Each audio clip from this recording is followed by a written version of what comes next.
ಎಲ್ಲ ಒಂದು ಪ್ರಥಮ ಪಿ ಯು ಸಿ ವಿದ್ಯಾರ್ಥಿಗಳಿಗೆ true C K P C L ಚಾನಲ್ಗೆ ಸ್ವಾಗತ. ನಾನು ಚೇತನ್ ಸಿ ಕೆ. ಇವತ್ತಿನ ಈ ನೋಡದಲ್ಲಿ ನಿಮಗೆ ಪ್ರಥಮ ಪಿ ಯು ಸಿ ವಾರ್ಷಿಕ ಪರೀಕ್ಷೆ 2026ಕ್ಕೆ ವ್ಯವಹಾರ ಅಧ್ಯಯನದ ವಿಷಯದ ಒಂದು ಕ್ವಶನ್ ಪೇಪರ್ ನೋಡೋಣ.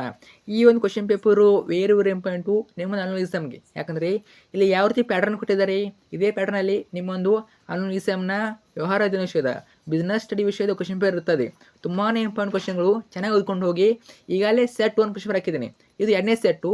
ಸೆಟ್ 1 ಯಾರು ನೋಡಿಲ್ಲ ನೋಡ್ಕೊಳ್ಳಿ. ಅದು ಕ್ವಶನ್ ಪೇಪರ್ ಇಂಪಾರ್ಟೆಂಟು, ಇದು ಇಂಪಾರ್ಟೆಂಟು. ಚೆನ್ನಾಗಿ ಓದ್ಕೊಂಡು ಹೋಗಿ.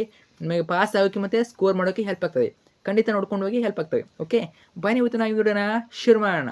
ಅದಕ್ಕೆ ಮುಂಚೆ ಯಾರೆಲ್ಲ ಫಸ್ಟ್ ಟೈಮ್ ನಮ್ಮ ಒಂದು ಚಾನಲ್ ನೋಡ್ತಿದಾರ ಅಥವಾ ಚಾನಲ್ ಸಬ್ಸ್ಕ್ರೈಬ್ ಇಲ್ಲ, ತಪ್ಪದೇ ಇಲ್ಲಿ ಚಾನಲ್ನ ಸಬ್ಸ್ಕ್ರೈಬ್ ಮಾಡ್ಕೊಳ್ಳಿ. ಯಾಕಂದರೆ ಇದೇ ನಿಮಗೆ ನಿಮ್ಮೊಂದು first P U C annual exam ಮುಗಿಯುವವರೆಗೆ ಎಲ್ಲ ವಿಷಯಗಳ ಪಾಸಿಂಗ್ ಪ್ಯಾಕೇಜ್ಗಳು, ಸ್ಕೋರಿಂಗ್ ಪ್ಯಾಕೇಜ್ಗಳು, ಫಿಕ್ಸ್ ಪ್ರಶ್ನೆಗಳು ಅಷ್ಟೇ ಇಲ್ಲದೆ ಇದೇ ರೀತಿ ಎಲ್ಲ ವಿಷಯಗಳ ಕ್ವಶನ್ ಪೇಪರ್ಗಳು ಎಲ್ಲ ಕೂಡ ಇದೊಂದು ಚಾನಲ್ ಹಾಕ್ತೀವಿ. ಅವೆಲ್ಲ ಬೇಕು ಅಂತ ಅನ್ನೋರು ಈಗಲೇ ಚಾನಲ್ನ ಸಬ್ಸ್ಕ್ರೈಬ್ ಮಾಡ್ಕೊಳ್ಳಿ, ಕಡ್ಡಾಗಿ ಮಾಡ್ಕೊಳ್ಳಿ. ನೀವು ಮಾಡ್ಕೊಂಡ್ರೆ ಮಾತ್ರ ಎಲ್ಲ ವಿಡಿಯೋಸ್ ಇರ್ತವೆ. ಖಂಡಿತ ಮಾಡ್ಕೊಳ್ಳಿ. ಮಾಡಿದ್ರ ಜೊತೆಗೆ ವಿಡಿಯೋನ ಲೈಕ್ ಮಾಡಿಬಿಟ್ಟು ಎಲ್ಲ ಫ್ರೆಂಡ್ಸ್ ಶೇರ್ ಮಾಡಿ. ಯಾರೆಲ್ಲ ಫ್ರೆಂಡ್ಸ್ ನನಗೆ ಫಸ್ಟ್ ಪಿ ಯು ಸಿಲಿ ಅವರು ಶೇರ್ ಮಾಡಿ ಹೆಲ್ಪ್ ಮಾಡಿ, ಖಂಡಿತ ಹೆಲ್ಪ್ ಮಾಡಿ. ಓಕೆ, ಬನ್ನಿ ಇವತ್ತು ನಾವು ವಿಡಿಯೋನ ಶುರು ಮಾಡೋಣ. ಜೊತೆಗೆ ಇಲ್ಲಿವರೆಗೆ ನಿಮ್ಮ ಕಾಲೇಜಿನಲ್ಲಿ ಎಷ್ಟು ವಿಷಯಗಳ ಎಕ್ಸಾಮ್ ಮುಗಿದಿವೆ ಅವೆಲ್ಲ ಕ್ವಶನ್ ಪೇಪರ್ ಕಳಿಸ್ಕೊಡ್ಬೇಕು. ಎಲ್ಲ ಕ್ವಶನ್ ಪೇಪರ್ ಕಳಿಸ್ಕೊಡ್ಬೇಕು. ಯಾವ ರೀತಿ ಅಂತಂದರೆ ಇದೇ ಒಂದು ವಿಡಿಯೋ ಕೆಳಗಡೆ ನಾನೊಂದು ಟೆಲಿಗ್ರಾಮ್ ಲಿಂಕ್ ಕೊಟ್ಟಿರ್ತೀನಿ.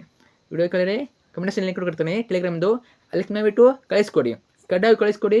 ಸೊ ನಿಮ್ಮ ಕಾಲೇಜಿನಲ್ಲಿ ಇಲ್ಲಿವರೆಗೆ ಎಷ್ಟು ಮುಗಿದೇವೆ ಕ್ವಶನ್ ಪೇಪರ್ಗಳು ಎಲ್ಲವನ್ನು ಕಳಿಸ್ಕೊಡಿ, ಕಡ್ಡಾಗಿ ಕಳಿಸ್ಕೊಡಿ. ನೀವು ಕಳಿಸ್ಕೊಡಿ ಕ್ವಶನ್ ಪೇಪರು ತುಂಬ ವಿದ್ಯಾರ್ಥಿಗಳು ಹೆಲ್ಪ್ ಆಗ್ತದೆ, ತುಂಬ ಜನ ಹೆಲ್ಪ್ ಆಗ್ತದೆ. ಖಂಡಿತ ಕಳಿಸ್ಕೊಡಿ, ಕಳಿಸ್ತಾರಲ್ವಾ?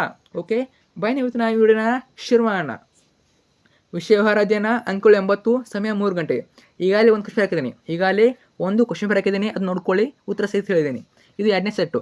ಇವಾಗ ಈ ನಿಮಗೆ 5 ಮಲ್ಟಿಪಲ್ ಇರ್ತವೆ. ಸರಿಯಾದ ಉತ್ತರವನ್ನು ಆರಿಸಿ ಬರೆಯಿರಿ. 1ನೇ ಪ್ರಶ್ನೆ, ಕೈಗಾರಿಕೆಗಳ ಯಾವ ಗುಂಪಿಗೆ ಟಿವಿ ಉತ್ಪಾದನಾ ಮತ್ತು ಕಟ್ಟಡ ಅಣೆಕಟ್ಟು ಇತ್ಯಾದಿಗಳು ಸೇರುತ್ತವೆ?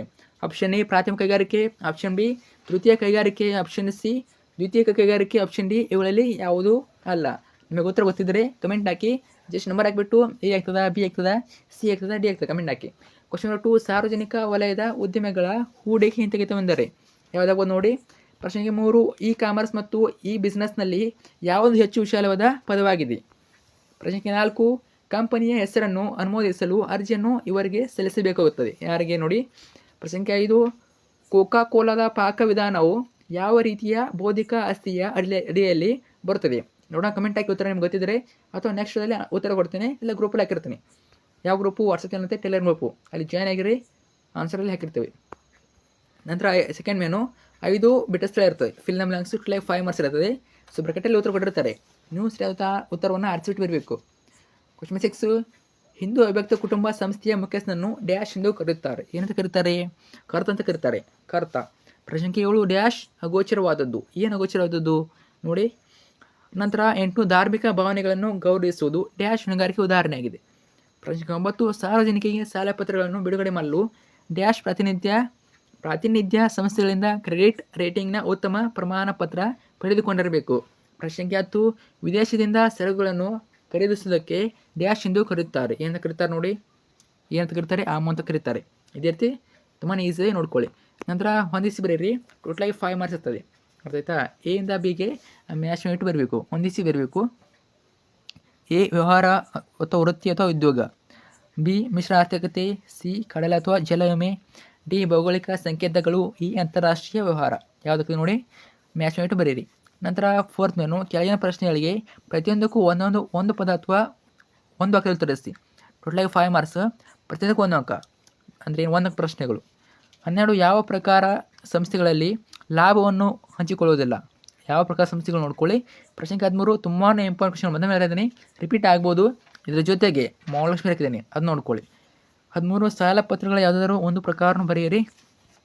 14, ಭಾರತದಲ್ಲಿ GST ಯನ್ನು ಯಾವಾಗ ಜಾರಿಗೆ ತರಲಾಯಿತು? ವೆರಿ ಇಂಪಾರ್ಟೆಂಟು, ಕೇಳ್ಬೋದು. GST ಕೇಳ್ಬೋದು. ಇದೇ ರೀತಿ ಬೇರೆ ಬೇರೆ ಕೇಳ್ತಾರೆ. ಇನ್ನು 15 ನೋಡಿ, ಫಿಕ್ಸ್ ಕೇಳ್ತಾರೆ. ಯಾವುದು? ಒಂದು ವಿಸ್ತರಿಸಿ ಪ್ರಶ್ನೆ ಬರ್ತದೆ. ವಿಸ್ತರಿಸಿ ಎಕ್ಸ್ಪ್ಯಾನ್ ಕ್ವಶನ್ನು ಕೇಳ್ತಾರೆ. ಒಂದು FICCI ವಿಸ್ತರಿಸಿ. ಪ್ರಶ್ನೆ 16, ಹೇಮಂತರವರು ರಫ್ತು ವ್ಯವಹಾರವನ್ನು ಪ್ರಾರಂಭಿಸಲು ಬಯಸುತ್ತಾರೆ, ಆದರೆ ರಫ್ತು ಮಾಡುವ ಔಪಚಾರಿಕತೆಗಳು ಅವರಿಗೆ ತಿಳಿದಿಲ್ಲ. ಹೇಮಂತರವರಿಗೆ ರಫ್ತು ವ್ಯವಹಾರದಲ್ಲಿ ಸಹಾಯ ಮಾಡುವ ಮಧ್ಯವರ್ತಿಯನ್ನು ಸೂಚಿಸಿ. ಇನ್ನು ಭಾಗ ಬಿ ಬರ್ತದೆ. ಇಲ್ಲಿ ನಿಮಗೆ ಕೆಳಗಿನ ಯಾವುದಾದ್ರು 6 ಪ್ರಶ್ನೆಗಳಿಗೆ ಪ್ರತಿಯೊಂದಕ್ಕೂ 2 ಅಥವಾ 3 ಅಂಕಗಳು ಉತ್ತರಿಸಿ. ಪ್ರತಿಯೊಂದು ಪ್ರಶ್ನೆಗಳು ಎಷ್ಟು ಮಾರ್ಕ್ಸು? 2 ಮಾರ್ಕ್ಸು. ಪ್ರತಿ ಪ್ರಶ್ನೆಗೆ 2 ಮಾರ್ಕ್ಸು. 2 ಅಂಕದ 6 ಪ್ರಶ್ನೆ ಇಟ್ಲಾಗ 12 ಅಂಕ. ಪ್ರತಿಯೊಂದಕ್ಕೂ 2 ಅಂಕ. ಎಷ್ಟು ಬರಬೇಕು? 6 ಪ್ರಶ್ನೆ ಬರಬೇಕು. ಸುಮಾರು ಅವ್ರು 10 ಕೊಟ್ಟಿರ್ತಾರೆ, 10 ಕೊಡ್ಬೋದು, ಅದರಲ್ಲಿ ನೀವು 6ನ ಬರಬೇಕು. ವೆರಿ ಇಂಪಾರ್ಟೆಂಟು ವಾಣಿಜ್ಯ ಎಂದರೇನು ಇದನ್ನು ಕೇಳ್ಬೋದು, ಇಲ್ಲ ವ್ಯವಹಾರ ಎಂದರೇನು ಕೇಳ್ಬೋದು. ವಾಣಿಜ್ಯ ಎಂದರೇನು, ವ್ಯವಹಾರ ಎಂದರೇನು, ಎರಡು ಕೂಡ ಇಂಪಾರ್ಟೆಂಟು ನೋಡ್ಕೊಳ್ಳಿ. 18 ಸಂಯುಕ್ತ ಬಂಡವಾಳ ಕಂಪನಿಯನ್ನು ವ್ಯಾಖ್ಯಾನಿಸಿ, ಇದು ಇಂಪಾರ್ಟೆಂಟು. ಸೊ ಮತ್ತು ವ್ಯವಹಾರ ವ್ಯಾಖ್ಯಾನಿಸಿ ಕೇಳ್ತಾರೆ. ವ್ಯವಹಾರ ಎಂದರೇನು ವ್ಯಾಖ್ಯಾನಿಸಿ ಕೇಳ್ಬೋದು, ಹೇಳಕ್ಕಾಗಲ್ಲ. 19 ಸರ್ಕಾರಿ ಕಂಪನಿಗಳೆಂದರೇನು. 20 ಕ್ರಿಪ್ಟೋಗ್ರಫಿ ಎಂದರೇನು, ಇದು ಇಂಪಾರ್ಟೆಂಟು. ಇದೇ ರೀತಿ 2 ಪ್ರಶ್ನೆ ನೋಡ್ಕೊಳ್ಳಿ. ನಂತರ ವಿಭಾಗ ಸಿ ಬರ್ತದೆ. ಇಲ್ಲಿ ನಿಮಗೆ ಕೆಳಗಿನ ಯಾವುದಾದ್ರು 6 ಪ್ರಶ್ನೆಗಳಿಗೆ ಪ್ರತಿಯೊಂದಕ್ಕೂ 10 ರಿಂದ 12 ವಾಕ್ಯಗಳು ಉತ್ತರಿಸಿ. 10 ರಿಂದ 12 ವಾಕ್ಯ ಅಂದರೆ ಏನು? 4 ಪ್ರಶ್ನೆಗಳು, ಟೋಟಲಾಗಿ 6 ಬರಬೇಕು. ಟೋಟಲಾಗಿ 24 ಅಂಕ, ಪ್ರತಿಯೊಂದಕ್ಕೂ 4 ಅಂಕ. ಅರ್ಥ ಆಯ್ತಾ? ಪ್ರತಿಯೊಂದಕ್ಕೂ 4 ಅಂಕ. ನೋಡಿ, ತುಂಬಾ ಈಸಿ ಕ್ವಶನ್ಸ್ ಇರ್ತವೆ, ಟಫ್ ಇರೋದಲ್ಲ. ಯಾವ ರೀತಿ ಹೇಳ್ತೀನಿ ನೋಡಿ. 27 ಪಾಲುದಾರಿಕೆ ಸಂಸ್ಥೆಯ ಪ್ರಕಾರವನ್ನು ವಿವರಿಸಿ. ಇದೇ ರೀತಿ ಪ್ರಕಾರ ಕೇಳ್ತಾರೆ. ವೆರಿ ಇಂಪಾರ್ಟೆಂಟು, ಪ್ರಕಾರ ರಿಪೀಟ್ ಆಗ್ಬೋದು. 28 ಸಾರ್ವಜನಿಕ ವಲಯಗಳ ಪಾತ್ರದಲ್ಲಿ ಮಾತ್ರ ಬದಲಾವಣೆಯಾಗಿದೆ. ಯಾವುದಾದ್ರು 4 ಅಂಶಗಳ ಆಧಾರದ ಮೇಲೆ ಈ ಹೇಳಿಕೆಯನ್ನು ಸಮರ್ಥಿಸಿ. ಇದು ಕೂಡ ಕೇಳ್ಬೋದು, ರಿಪೀಟ್ ಆಗ್ಬೋದು, ನೋಡ್ಕೊಳ್ಳಿ. ಅಂದರೆ 29 ಸ್ವಲ್ಪ ಡಿಫ್ರೆಂಟ್ ಆಗಿದೆ ನೋಡಿ ಕ್ವಶನು. ಶ್ರೀ ಸುನಿಲ್ ಅವರು ತಮ್ಮ ಕಾರಿನ ವಿಮಾ ಪಾಲಿಸಿಯನ್ನು ತೆಗೆದುಕೊಂಡರು. ಏನು ವಿಮಾ ಪಾಲಿಸಿ? 3 ತಿಂಗಳ ನಂತರ ಕಾರನ್ನು ಶ್ರೀ ಗಿರೀಶ್ ಅವರಿಗೆ ಮಾರಿದರು. ಶ್ರೀ ಗಿರೀಶ್ ರವರ ಮನೆಯಿಂದ ಕಾರು ಕಳ್ಳತನವಾಗಿದೆ. ಶ್ರೀ ಸುನಿಲ್ ಅವರು ವಿಮಾ ಕಂಪನಿಗೆ ಹಕ್ಕು ಸಲ್ಲಿಸಿದರು.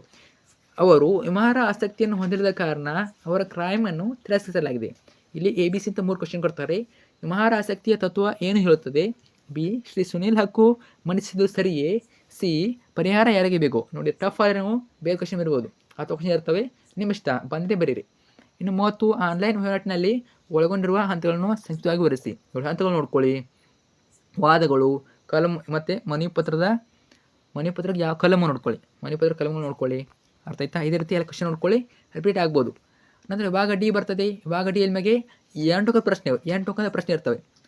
ಅರ್ಥ ಆಯ್ತಾ? ಟೋಟಲಾಗಿ ಅವರು 5 ಕ್ವಶನ್ ಕೊಡ್ತಾರೆ. 5 ಕ್ವಶನ್ ಕೊಡ್ತಾರೆ, ಅದರಲ್ಲಿ ನೀವು 3ನ ಬರಬೇಕು. ಟೋಟಲಾಗಿ 24 ಅಂಕ, ಪ್ರತಿಯೊಂದಕ್ಕೂ 8 ಅಂಕ.